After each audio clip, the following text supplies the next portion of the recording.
Bonjour Christian Estrosi. Bonjour. Bienvenue à la grande interview sur CNews et Europe 1. Vous êtes évidemment le maire de Nice, vice-président du parti Horizon, qui est présidé par Édouard Philippe, un homme en colère. On parlera d'ailleurs de lui, monsieur Estrosi, mais puisqu'on parle de colère... Il n'est pas le seul, hein. Vous êtes aussi en colère ce matin? Oh, ça m'arrive. Est-ce que vous êtes en colère de constater qu'après les graves violences de samedi soir, au total, sur 253 gardes à vue, monsieur le maire, il y a eu 29 comparutions immédiates et seulement 4 individus qui ont dormi derrière les barreaux? Êtes-vous en colère ce matin de voir que la journée des comparutions immédiates, hier, a été quasiment du même acabit que les précédentes journées, c'est-à-dire du sursis, des amendes qui seront certainement pas payées? Alors, est-ce que vous êtes un homme en colère aussi? Oui, on voit bien que ce sont des décisions de justice qui ne suivent pas les interpellations faites par la police. Je suis heureux de voir qu'aujourd'hui, il y a un couple entre le ministre de l'Intérieur et le garde des Sceaux, ministre de la Justice, qui aujourd'hui ont envie de faire avancer la machine ensemble avec détermination et fermeté, parce que on ne peut plus accepter une telle situation.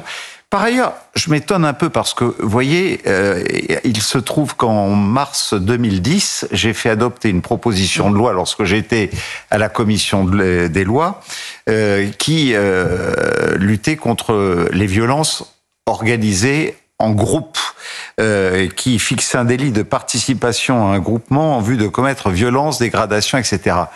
C'est une des rares lois de l'époque de la présidence de Nicolas Sarkozy qui aujourd'hui n'a pas été annulée. Elle est toujours là, elle existe. C'est-à-dire qu'il suffit qu'un individu casse une vitrine et que toute la bande qui l'accompagne soit sanctionnable de la même punition. La même punition. C'est l'agression bande organisée, tout simplement. Et je suis étonné que aujourd'hui la justice ne se saisisse pas de ce qui est dans la loi pour pouvoir sanctionner plus largement. Vous êtes étonné, c'est-à-dire, monsieur Estrosi, disons les choses. Est-ce que certains magistrats, parce qu'il ne s'agit pas d'essentialiser, sont laxistes et ne se rendent pas compte aujourd'hui du niveau de violence dans notre société? Je pense que chacun a assumé une part de responsabilité face à ces violences. C'est l'avenir de notre démocratie qui est fragilisée aujourd'hui. Donc, je comprends que où que l'on soit dans la fonction publique, dans des postes de responsabilité, dans la justice, on puisse avoir ses convictions et son idéologie personnelle. J'ai toujours été un peu surpris d'ailleurs que des magistrats puissent appartenir à un syndicat. Le syndicat de la magistrature en l'occurrence. Mais admettons-le. Mais il y a un moment où l'intérêt général doit prévaloir, où on doit se dire j'ai une part de responsabilité à assumer pour qu'on casse plus dans mon pays. Responsabilité des magistrats et responsabilité du politique. Vous avez cité ce que vous avez mis en place, mais en ce moment, monsieur Estrosi, on voit bien le gouvernement multiplie les propositions en faveur notamment des peines minimales. Pourquoi ne l'a-t-il pas fait avant?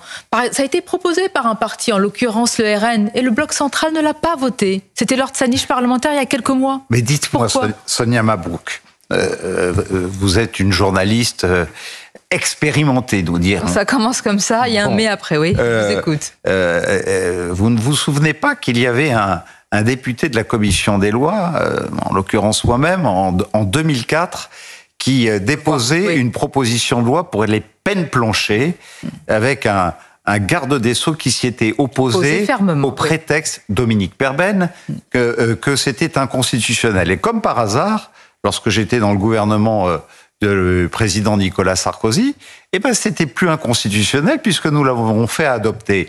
Et lorsque vous me parlez de cette nouvelle proposition, naturellement, je ne peux qu'y être favorable puisque en 2004, je déposais déjà une proposition de loi. Ce qui montre donc les fractures du bloc central. Dans le parti auquel j'appartiens et dont je suis vice-président aux côtés d'Édouard Philippe, nous avons été en 2023 les premiers sur une proposition de loi déposée par Naïma Moutchou à demander le rétablissement de ces peines planchées.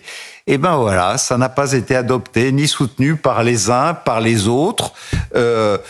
Donc, vous voyez... Alors, quelle est la cohérence, monsieur le maire? Faire des petits coups dans les appareils politiques que je déteste de plus en plus. Vous faites partie d'un bloc central aujourd'hui. Non, mais je fais partie d'un maire de France qui est excédé par tout ça. Moi, je suis au service de tous mes concitoyens.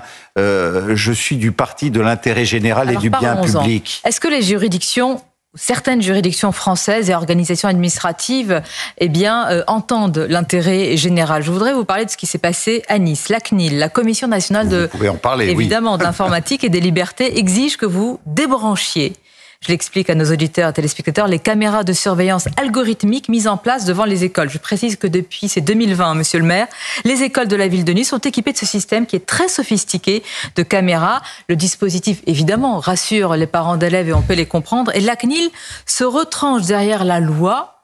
C'est-à-dire que si vous ne respectez pas ce que dit la CNIL, vous seriez, vous, hors la loi. Et naturellement. D'ailleurs, je l'étais. Ils ont mis 5 ans à trouver le petit truc qui permettent de me le notifier. Mais quand vous pensez que j'ai déployé plus de 6000 caméras dans ma ville, et plus encore, puisque si je compte celles qui sont embarquées dans les transports en commun, ça fait près de 9000. Mais j'ai en même temps mis des caméras intelligentes, avec des algorithmes où on utilise l'intelligence artificielle, pour que devant les parties des écoles où il n'y a pas les barrières Vigipirate, c'est-à-dire les portes d'entrée, j'ai 144 écoles à Nice, il y a à peu près en moyenne 3 à 5 entrées par école. Si un véhicule stationne plus de 5 minutes, automatiquement il y a un signal au centre de supervision urbain qui alerte.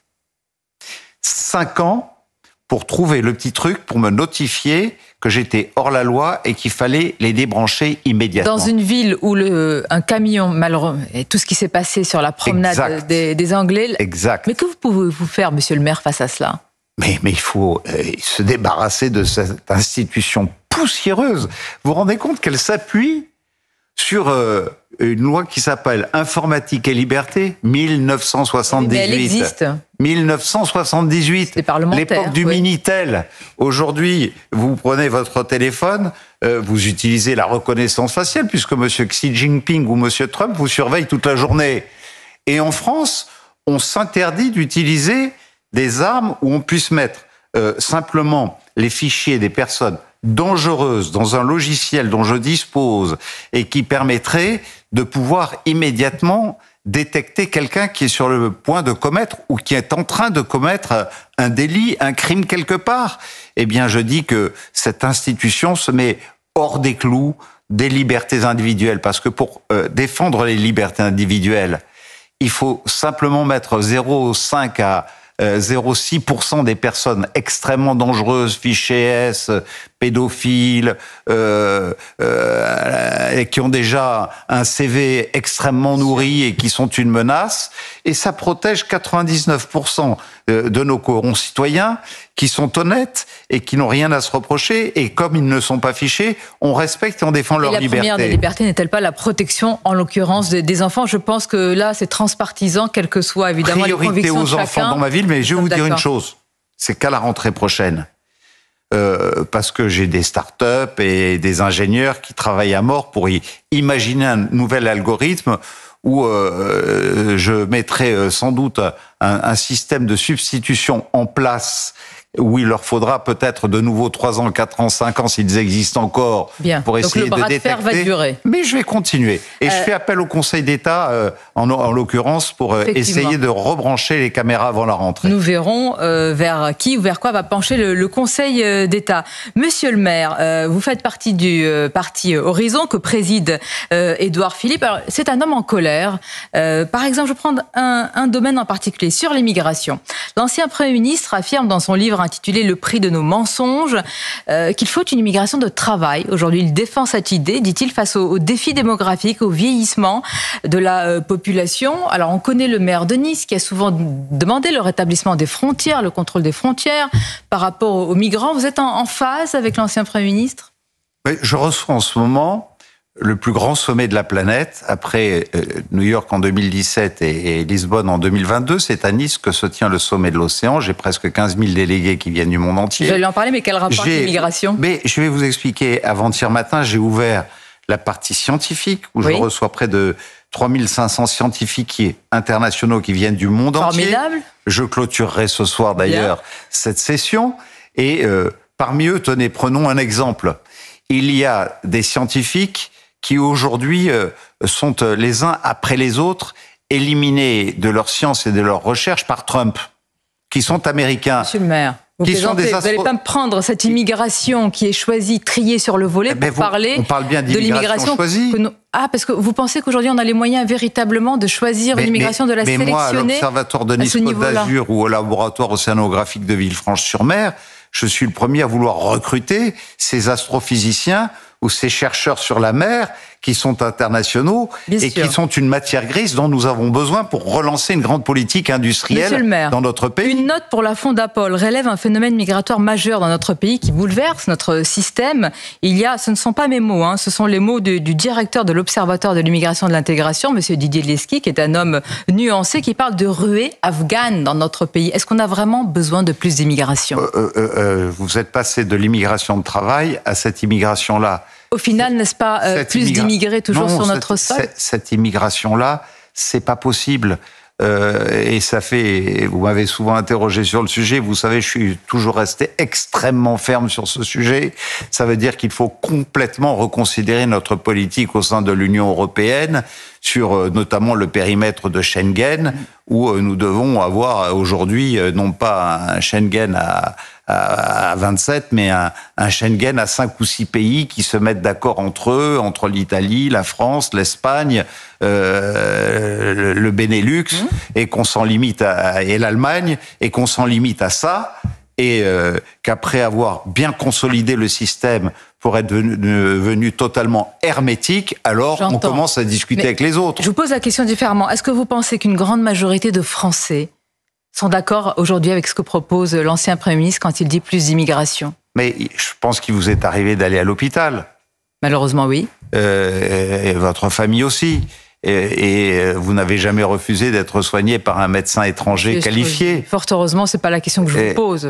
Oui, mais moi je vous parle de ça. Puisque la seule chose en matière d'immigration, là où Édouard Philippe parle très clairement de la fermeté nécessaire à l'égard de l'immigration dont vous parliez il y a quelques instants, il parle d'immigration de travail qualifié dont nous avons besoin pour relancer notre économie. Et vous pensez que parmi les allocataires du RSA, vous ne trouverez pas ceux qui font ces métiers-là, non ? Mais aujourd'hui, vous ne les retrouverez pas parce que d'abord, ce sont des métiers qualifiés qui sont rémunérés à leur juste mesure et ce sont des gens qui, en même temps, aiment la France, aiment éduquer leurs enfants en France et ont envie qu'ils soient plutôt respectueux des droits et devoirs de notre pays face à une immigration insupportable qui les bafoue au quotidien. Alors, Édouard Philippe, je rappelle son livre avant de parler du vôtre. Ce matin, Christian Estrosi, il s'appelle « Le prix de nos mensonges ». J'ai dit qu'il faut cesser l'hypocrisie sur l'immigration, qu'il faut un choc d'autorité, reprendre le contrôle des déficits. Est-ce que vous pensez qu'il va arriver à faire oublier que le bilan de M. Macron, c'est également le sien ?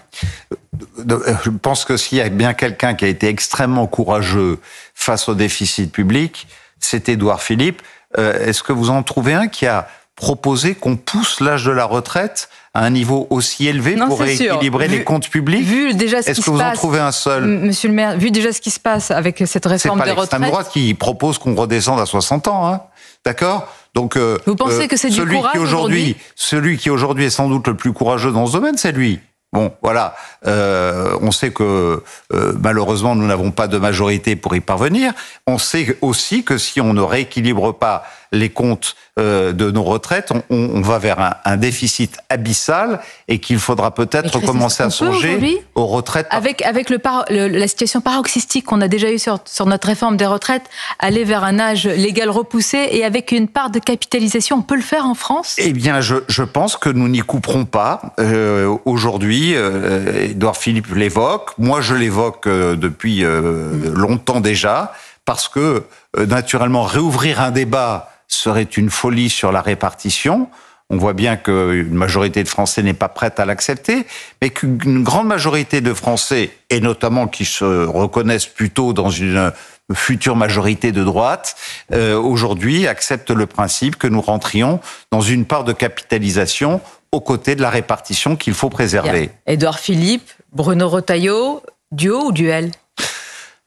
Nous avons deux personnes de qualité. 2 ans, c'est long, c'est une immensité. On dirait que c'est un cri du cœur. 2 ans, ça devient très long à tenir mais, dans le bloc central. Naturellement, on a besoin de retrouver aujourd'hui une majorité qui nous permette de faire les réformes structurelles dont notre pays a besoin. C'est une urgence.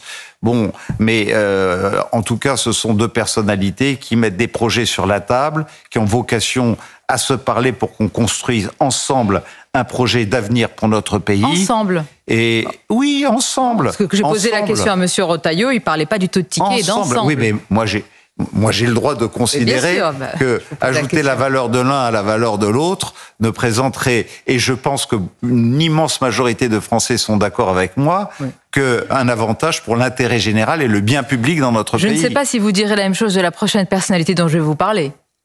Je ne sais pas de Éric Ciotti. Qui vous parlez. Vous savez... Éric Ciotti. Oui, mais je sais que... Vous allez peut-être le retrouver au municipal, face à face. Ça va être épique. Je vais vous dire une chose.